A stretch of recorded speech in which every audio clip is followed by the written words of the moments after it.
우리는 종종 이렇게 말합니다. 분노했어, 상처받았어, 무너졌어.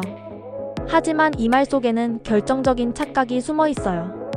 그 감정은 내가 겪은 것이지 내가 된 것은 아닙니다. 감정은 내가 아닙니다. 나는 그저 그것을 느낀 존재라는 것을 알 때 삶은 훨씬 가벼워집니다. 도반일. 감정은 아주 짧은 파동처럼 왔다가 사라집니다. 그런데 우리는 그 파동을 붙잡고 이게 나야 라고 믿어버리죠. 예를 들어볼까요? 누군가가 당신을 무시했을 때 당신 안에 분노가 일어납니다. 근데 그 분노는 정말 당신인가요? 에크하르트 톨레는 말합니다. 감정은 과거의 생각들이 몸 안에 머무는 방식이다.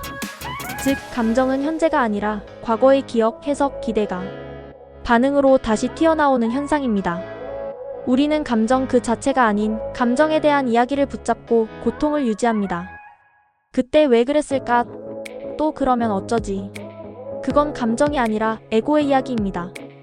톨레는 감정은 구름이고 나는 하늘이라고 말합니다. 감정은 흐릅니다.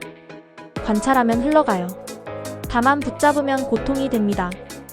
관찰은 이렇게 시작됩니다. 1. 감정이 올라왔을 때 먼저 이름 붙이기. 아, 지금 불안이 올라오고 있구나. 2. 그리고 바로 몸으로 느끼기. 이 감정은 내 가슴 중앙을 조이네. 3.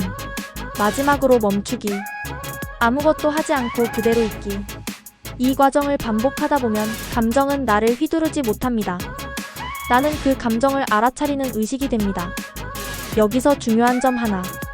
감정은 무시하거나 억누르면 사라지지 않고 형태를 바꿔 다시 나타납니다. 억눌린 슬픔은 분노로 바뀌고 눌린 두려움은 무기력으로 나타나죠.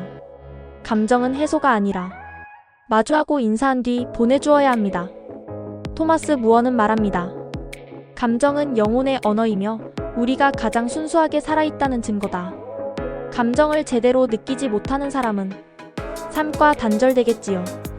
하지만 감정에 빠지는 것과 감정을 듣는 것은 다릅니다. 당신은 감정을 들어주는 청자가 될 수 있습니다. 그렇게 성숙되는 것입니다.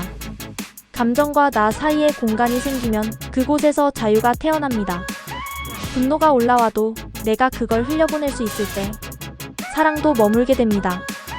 슬픔이 지나가도 내가 그것을 안아줄 수 있을 때 평화가 시작됩니다. 감정은 나의 적이 아니라 잠시 머물다 가는 손님일 뿐입니다. 나는 그 손님을 맞이할 그릇이자 그릇 너머에 존재하는 고요한 의식입니다. 그걸 아는 순간 삶의 품격이 달라집니다. 당신은 점점 더 당신 자신으로 돌아갈 겁니다. 도바니와 함께 사랑을 배워보자. 내용이 도움이 되었다면 구독과 좋아요 부탁해. 오늘도 행복한 하루가 되길.